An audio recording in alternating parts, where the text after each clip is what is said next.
दोस्तों, आपको याद है कि भारत को पहले सोने का चिड़िया कहा जाता था। आज यही सोने का चिड़िया भारत को दोबारा से उस मुकाम तक ले जाने में सहायता कर रहा है कि भारत को एक बार फिर से सोने की चिड़िया कहा जा सके। दोस्तों, ऐसा हम किस लिए कह रहे हैं, ये सब आपको इस वीडियो में विस्तार रूप से जानने को मिलेगा। इसलिए वीडियो को अंत तक जरूर देखें, साथ ही लाइक और सब्सक्राइब करना ना भूलें। दोस्तों, भारत ने इतिहास रचते हुए सोने के भंडार को बढ़ाते हुए तगड़े और डेवलपर देश को कड़ी चुनौती दे दी है। गणना के तौर पर ऐसा अनुमान लगाया जा रहा है कि भारत अपने सोने के भंडार से ही अपने अर्थव्यवस्था को तगड़ी लेवल पर पहुंचने जा रहा है। यह न केवल भारत के प्रभुत्व और एकता का प्रतीक है, बल्कि उन सभी प्रतिद्वंदी देश के लिए कड़ी चुनौती है। आपको बता दें, ऐसा लग रहा कि भारत अब सिर्फ सॉफ्टवेयर और टेक्नोलॉजी से ही नहीं बल्कि गोल्ड से भी दुनिया की अर्थव्यवस्था में धाक जमाने वाला है। भारत ने अपने सोने के भंडार को अब तक के सबसे ऊंचे स्तर पर पहुंचा दिया है और इसने न सिर्फ डॉलर को झटका दिया है बल्कि भारतीय अर्थव्यवस्था को भी मजबूत किया है।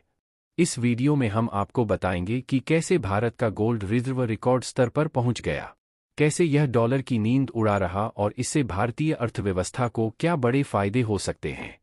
चलिए सबसे पहले जानते हैं, भारत का सोने का भंडार कहां पहुंचा। दरअसल अब तक आपने डॉलर को ग्लोबल करेंसी के तौर पर देखा था, लेकिन भारत धीरे धीरे डॉलर पर अपनी निर्भरता को कम करने में लगा हुआ है। अब भारत का गोल्ड रिजर्व 71 अरब डॉलर के पार पहुंच चुका है, जो अपने आप में एक ऐतिहासिक उपलब्धि है। यह इतना बड़ा है कि इससे नेपाल, भूटान, श्रीलंका और म्यांमार जैसे कई देशों की पूरी अर्थव्यवस्था खरीदी जा सकती है। यही नहीं, दुनिया में ऐसे 100 से अधिक देश हैं जिनकी पूरी जीडीपी भारत के गोल्ड रिजर्व से कम है। अब आप कहेंगे कि भारत ने डॉलर को कैसे हिलाया। दरअसल भारत ने हमेशा अपनी विदेशी मुद्रा भंडार में डॉलर, यूरो, युआन और अन्य करेंसी को शामिल किया ताकि ग्लोबल ट्रेड में कोई दिक्कत ना हो। लेकिन भारत अब डॉलर के मुकाबले 100 होने को प्राथमिकता दे रहा है। इसका असर क्या होगा, यह भी समझ लेते हैं।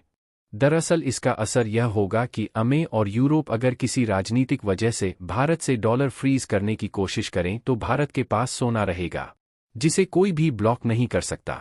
और अगर गलती से भी डॉलर की वैल्यू गिरती है तो भारत के खजाने पर इसका असर नहीं पड़ेगा, क्योंकि सोने की कीमतें हमेशा लॉन्ग टर्म में बढ़ती हैं। भारत का सोने का भंडार बढ़ने से भारतीय रुपये की ताकत भी बढ़ जाएगी, क्योंकि यह दिखाएगा कि भारत की अर्थव्यवस्था मजबूत है। अब सवाल यह है कि क्या भारत जापान और ब्रिटेन की राह पर चल पड़ा।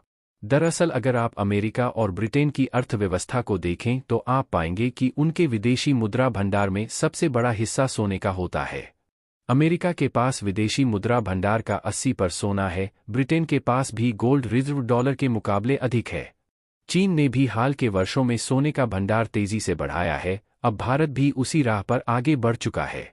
भारत ने सिर्फ 7 से 8 सालों में अपने गोल्ड रिजर्व को दोगुना कर लिया है, जो यह दिखाता है कि भारत अब डॉलर की जगह गोल्ड को अपनी संपत्ति बना रहा है।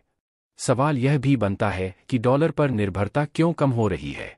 दरअसल भारत को यह एहसास हो चुका है कि डॉलर पर ज्यादा निर्भरता खतरनाक हो सकती है। रूस यूक्रेन युद्ध के बाद अमेरिका ने रूस के डॉलर रिजर्व फ्रीज कर दिए थे, जिससे रूस की अर्थव्यवस्था को बड़ा झटका लगा था। अगर अमेरिका कभी भारत के साथ ऐसा करने की कोशिश करता है तो भारत को कोई नुकसान ना हो, इसलिए सोने का भंडार बढ़ाया जा रहा है। सोने पर कोई प्रतिबंध नहीं लगाया जा सकता है, जबकि डॉलर और अन्य विदेशी मुद्राओं पर अमेरिका और यूरोप नियंत्रण रखते हैं। बता दें कि भारत दुनिया का सबसे बड़ा सोने का उपभोक्ता है। भारत हर साल करोड़ों डॉलर का सोना खरीदता है और इसे गहने और अन्य ताकतों से इस्तेमाल करता है। अब भारत अपनी गोल्ड मोनेटाइजेशन स्कीम पर काम कर रहा। इस स्कीम से भारत अपने सोने को बैंक में जमा करवाकर उसे अर्थव्यवस्था में इस्तेमाल करेगा। इससे भारत की जीडीपी को जबरदस्त बूस्ट मिलेगा। भारत का गोल्ड एक्सपोर्ट और बढ़ जाएगा, जिससे डॉलर पर निर्भरता और कम होगी। अब सवाल यह है कि क्या भारत पूरी तरह से डॉलर पर निर्भरता खत्म कर सकता है। इसका जवाब हां और ना भी है, लेकिन भारत धीरे धीरे उस दिशा में आगे बढ़ा नजर आ रहा है। भारत का सोने का भंडार अब तक के सबसे ऊंचे स्तर पर है। भारत अब विदेशी निवेशकों के बजाय अपने गोल्ड रिजर्व से इकोनॉमी को बूस्ट कर रहा है। दोस्तों, डॉलर के मुकाबले सोने की कीमत बढ़ने से भारत का खजाना और मजबूत हो जाएगा। अगर भारत इसी तरह से गोल्ड रिजर्व बढ़ाता है तो अगले 5 से 10 सालों में भारत डॉलर की जगह सोने को अपनी सबसे बड़ी आर्थिक ताकत बना सकता है। खैर कुछ भी हो, भारत का गोल्ड रिजर्व 71 बिलियन डॉलर के पार पहुंच चुका है और यह आखिरी नहीं है, बल्कि यह सिर्फ शुरुआत है। आने वाले समय में भारत गोल्ड मोनेटाइजेशन स्कीम और स्मार्ट फाइनेंशियल पॉलिसी से डॉलर पर निर्भरता कम करेगा और एक मजबूत अर्थव्यवस्था बनाएगा। दोस्तों, इसी क्रम में भारत से मिलने के लिए यूरोप के 27 देश आ रहे हैं। यह कहीं ना कहीं सोने को लेकर बहुत बड़ी डील की आशंका जताई जा रही है और ऐसा अनुमान लगाया जा रहा है कि भारत आने वाले 5 से 10 वर्षों में दुनिया के टॉप इकोनॉमिस्ट में शामिल हो जाएगा। यह यूरोपीय देश वही देश हैं जो आज भारत की एक मीटिंग करने के लिए तरस रहे हैं। दोस्तों, यूरोपीय देश आज से लगभग 10 से 15 वर्ष पहले भारत को केवल एक बाजार के रूप में देखते थे। उनको ऐसा लगता था कि भारत एक बाजार करने वाला जगह है जहां पर आप अपने प्रोडक्ट को ले जाकर सेल कर सकते हैं, वह भी कम दामों पर। वहां पर इतने कस्टमर मौजूद होते हैं जिससे आपका प्रोडक्ट अवश्य ही बिक जाता है। लेकिन आज उनको भारत के इकोनॉमी, अर्थव्यवस्था और लंबी छलांग ने पूरी तरह से प्रभावित कर दिया है।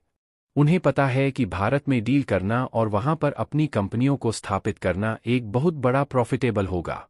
इसके कारण ही यूरोप के लगभग 27 देश भारत के साथ मीटिंग करने वाले हैं। इस मीटिंग से यह पूर्ण रूप से देखा जाएगा कि भारत किस प्रकार से इन दूसरे से अपने सोने को वापस ले आता है।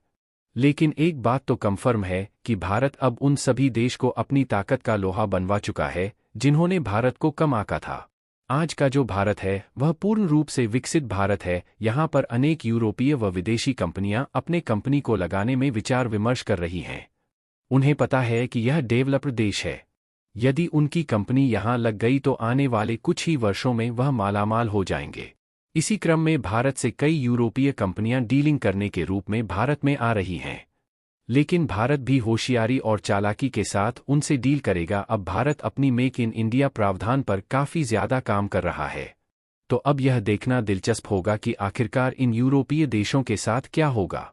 अब आपको क्या लगता है, क्या भारत डॉलर की जगह सोने को अपनी फाइनेंशियल इंजन बना सकता है? हाँ या ना में कमेंट में जरूर बताएं। धन्यवाद।